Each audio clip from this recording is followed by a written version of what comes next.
I think you have been deceived by the concept of one single Muslim state under one caliph.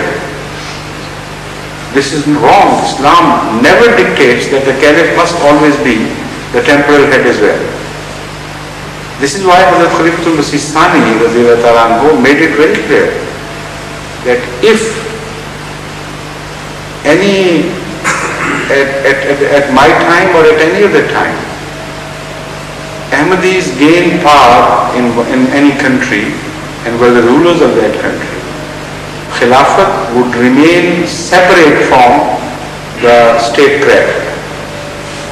It will never merge together again because it has done damage in the past and we do not want that damage to be done to Islam. So Khalifa has absolutely no desire to become the ruler of a state. This is why Hazrat Masih Maud laid it down very clearly. मुझको क्या मुल्कों से मेरा मुल्क है सबसे जुदा, मुझको क्या ताजों से मेरा ताज है रिजवान यार. So that is the message for every Khalifa to come. Remember it, Khalifa will never be a temporal head if he has a true regard for Islam and its values. He would be a religious head. So that concept is wrong to begin with. This is why you were agitated. In this respect, may I remind you that there may be some others who would like to ask a question? Yes, please. You asked, yes, right enough. You asked, in fact, you wanted to ask two questions. And the first one has not yet finished. It's finished. He is concerned because now our picture is clear. That's all right. This is what you wanted to say. Is that what you wanted to say? No. Some other time yes. I'll express what I wanted to say. Yes, please. Some other time. All right, Dr. Mujib Hassan. This is your turn. Assalamu alaikum. My question springs from Bashir Hayat Saab's little discussion, sir. And before I ask this question, I must confess my limited knowledge of Islamic history. As a matter of everybody has to confess this. I have to confess. When I learned this is sir, a few years ago, unfortunately just a few years ago, I learned about this conflict between Hazrat Ali Raziyallahu ta'ala anhu and Hazrat Aisha Raziyallahu ta'ala anha. You asked this question or attempted to ask this question once before. No, sir. I am not going to answer this question. Did I didn't probably. You will get an answer.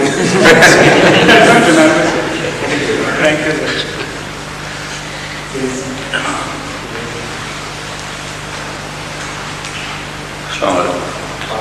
For some time, this question has been agitating my mind also, sir, that we do believe that Hazrat Muhammad Mustafa sallallahu alaihi wasallam was the greatest and the best of the Khatam-an-Nabiyyin prophets, and Shariat Islamiyah and the Quran was the perfect. But some of the non-Muslims or historians also, Orientalists also say sometimes, what was that so soon after his death, even just first three of the caliphs were martyred, and conflicts arose within 40 years from the... One of the reasons I have already given, the combination of the spiritual power, the spiritual responsibilities and the temporal responsibilities. This was the main cause of that disruption. Because, the state of Arabia in which Ahmad found them was that they were a disjointed people of warring factions, and they have never enjoyed rule of the country as an independent state. They had never become sovereigns in their own country in the sense that Arabia was one united country and there was a regular established government. So it came their way only after Islam became victorious with the grace of Allah. Now, there were many among them, in fact the majority among them, who had not accepted Islam in the early part of Ahmad sallallahu alayhi wa sallam's prophethood. For instance, during the 13 years of Mecca, there were very few among the Quraysh who accepted Islam, and fewer still among the Arabian tribes who had done so. During the remaining 10 years, up to Sulh Hudaybiyah, there were disturbances all over, and most of the Arab tribes not only had not accepted Islam but were hostile to Islam.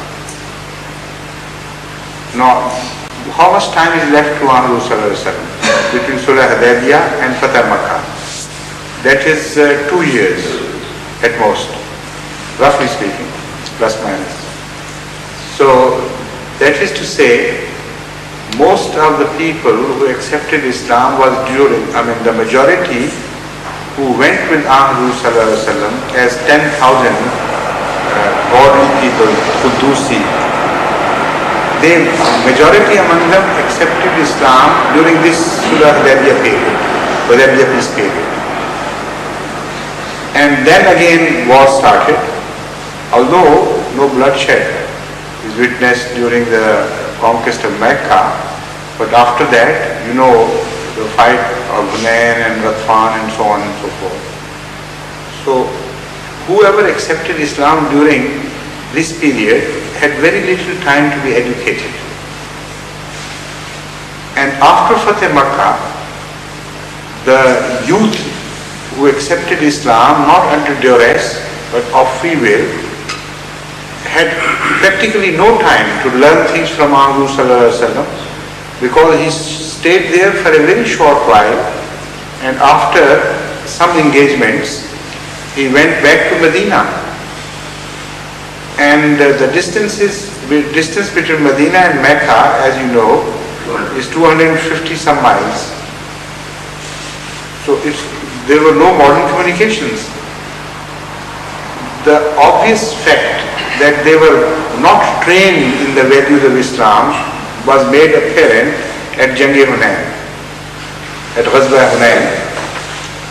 During that battle, the front of the Muslim army consisted mostly of the newly converted youth, and they were 10,000 at that time.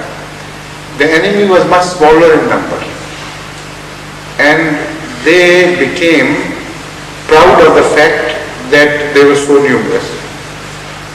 While previously all the battles which were won by Ahmad sallallahu alaihi wasallam were won in reverse order.